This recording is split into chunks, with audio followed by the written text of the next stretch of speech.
Welcome back to Craig Walker Coaching. This is your home for winning over your crippling self-doubts. And I want to say thanks for joining me today. I'm out here on my property. I'm getting ready to do some mowing, cleaning the property up.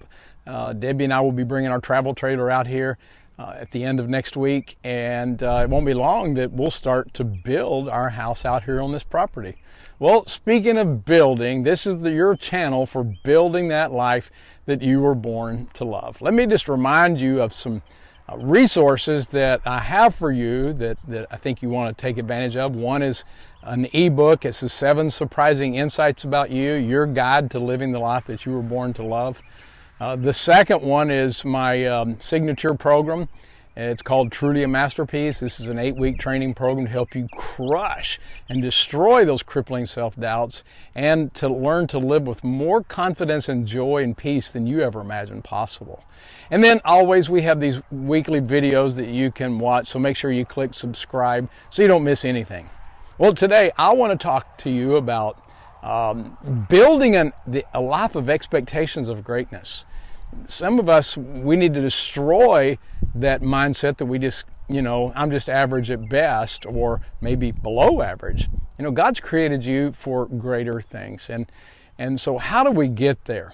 Have you ever thought, though, that, if I'm a masterpiece, why don't I look or behave like a masterpiece? Or why do I get such ordinary results at best? And then you go and try, and maybe you failed a few times. Well, after a few failures, you begin to wonder, what's wrong with me?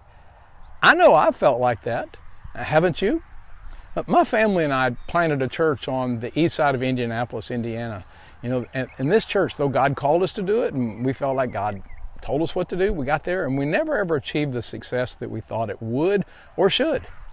And I even asked another pastor friend once, is it possible that God has given me a vision to fulfill, but He hasn't given me the gifts to do it? Now, I know that doesn't make sense and it seems absurd, but it didn't make me feel any better at the time. I thought, surely something's wrong with me. And here's something else. You probably thought this too. Not everyone is gifted with equal talent or potential. Let's face it. That some are born for greatness and some just aren't. Not everyone can swim like a Michael Phelps or run like an Usain Bolt or sing like Beyonce. Some of us obviously are average at best. And by the way, if we can be average, doesn't it also make sense that some people can be less than average? And what about that scripture that says, in a wealthy home, some utensils are made of gold and silver and some are of wood and clay. The expensive utensils are used for special occasions, but those wood and clay, cheap stuff, they're used for everyday use. Well, isn't that an illustration of people within the church?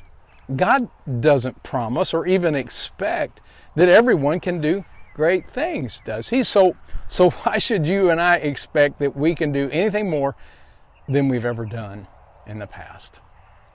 Why should we not conclude that if I'm a masterpiece, surely I don't know how to appreciate good art?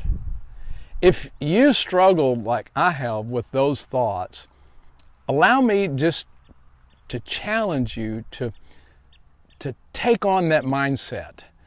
Allow me to challenge you to try out maybe 4 things in your life that would help you achieve greater success in your life. When I'm talking about success, doing those things that you think God has called you to do. Here are 4 practical things that you can put into your life. I hope you'll write these down.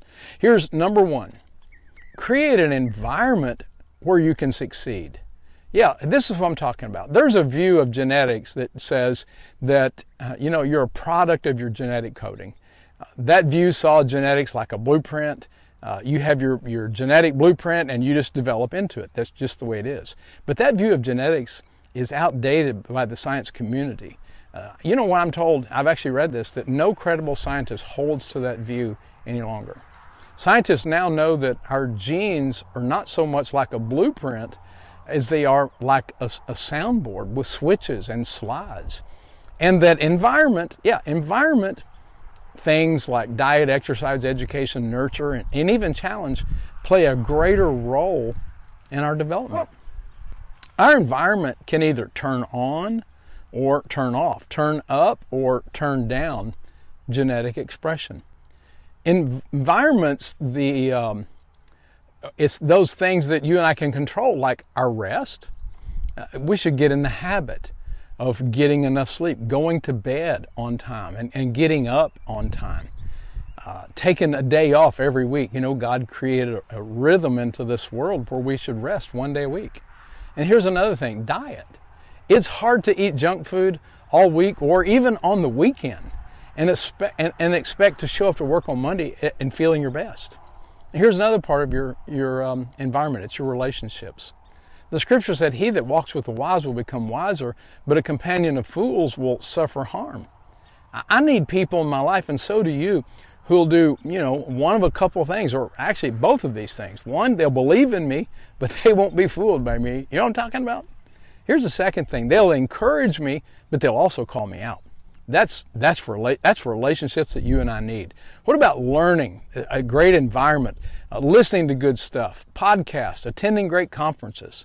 And then besides our environment, here's the second thing we really have to focus on, and that's develop that growth mindset.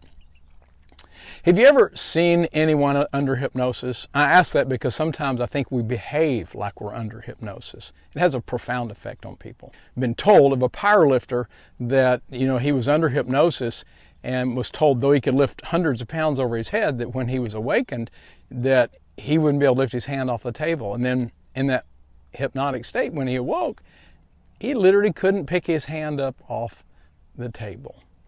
Sometimes we behave like, we've been told we can't do something, therefore we can't do it. And so it's our beliefs that hold us up. And all the while, we can be accomplishing greater things, but we're behaving like someone that's been hypnotized. Carol Dweck, she's the author of the book Mindset, says there are two kinds of people. There are those with a fixed mindset, and there are those with a growth mindset.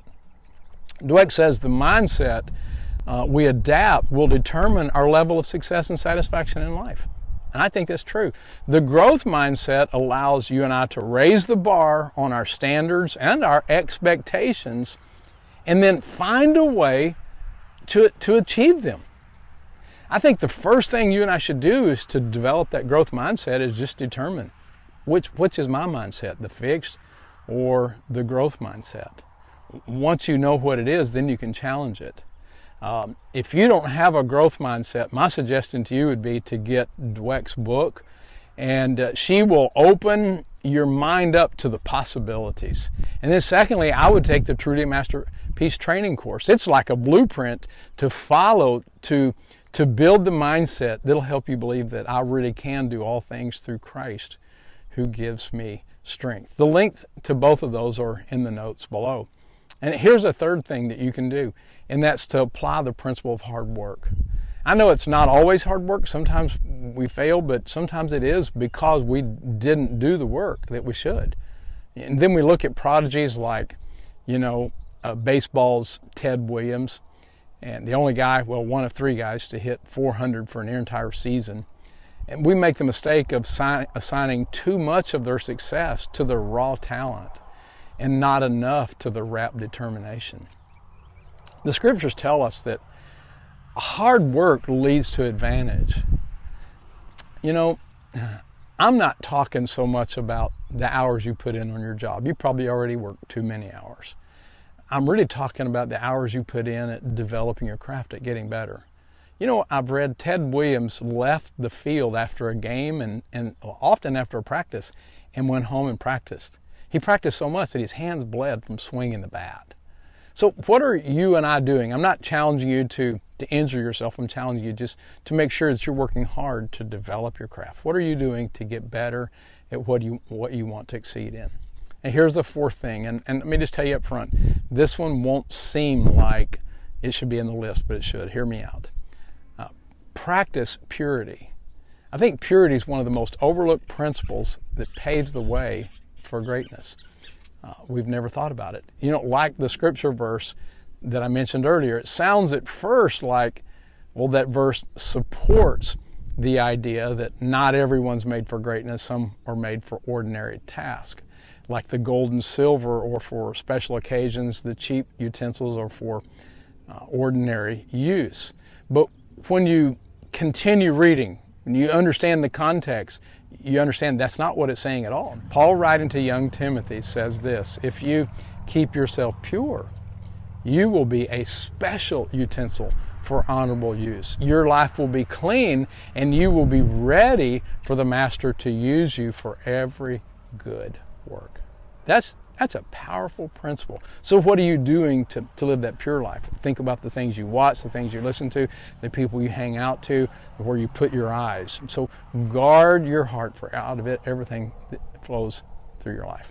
So rather than God using the gifted, God gifts those who have clean lives. Keep yourself pure and watch what God begins to do with you. Well, that's what you were born for, to live and achieve greater things.